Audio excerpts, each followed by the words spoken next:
So, what am I doing? Here I am. I've got some rope, brightly colored rope. It's going up into the air. It's going up to a tree branch that's tree-sized.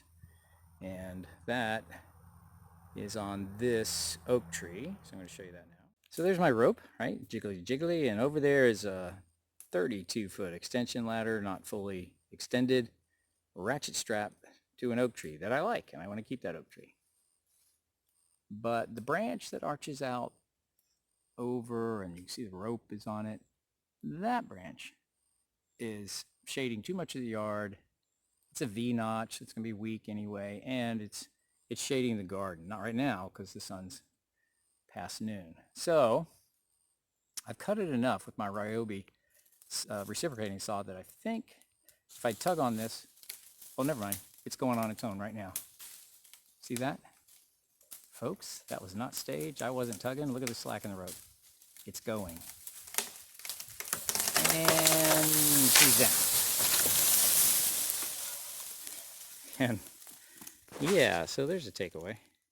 One takeaway is hire a tree surgeon to do stuff like this. I don't when I feel like it's something I can do, and I've done a lot of it, but even so, and I try to be as careful as I can, but really you should hire a tree surgeon. I'm just cheap, and I like to do stuff myself.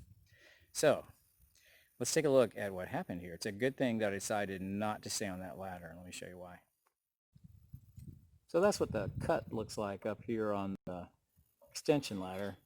When I'm sawing a branch like that, I always get above it. I ratchet strap the ladder and I get above it so that it can't fall up mostly, but they can fall to the side, so you got to be careful. And that one swept. When it fell, it swept way too close to this ladder. I would have been okay up here because it didn't actually whack the ladder, but it came way too close. So again, that's why I cut it partially until I could feel it creak a little bit. Then I scooted down the ladder, tossed a rope over it, did some gentle tugging, and then as you saw, I'd stopped tugging and I was just talking about it, and boom, she started to go and she went.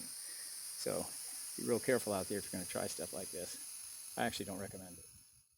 Hey, while we're up here, here's a little aerial photography of the garden area. So there's the garden. It's actually new, basically new ground. I mean, I've farmed it before, gardened it before really, but it had been fallow for a very long time because of deer. I just couldn't grow anything out there. I have deer buster deer fence up now, and that problem is not a problem anymore. The deer get to graze wherever they want to outside of this area, and I get to grow vegetables and whatever else inside here. So there's Kentucky Wonder, string beans, there's pickling cucumbers, squash, purple tomatillas, tomatoes, some bush beans that didn't germinate especially well, a struggling little corn crop, and in the far corner, whoops, I blurred things out. Then in the far corner, in what used to be the only protected area, before I put up the deer fence around the perimeter, that's my daddle pepper crop. They're in pots, and there are about 48 beautiful producing daddle peppers, because that's my thing, heirloom daddle peppers. Okay, time to go down.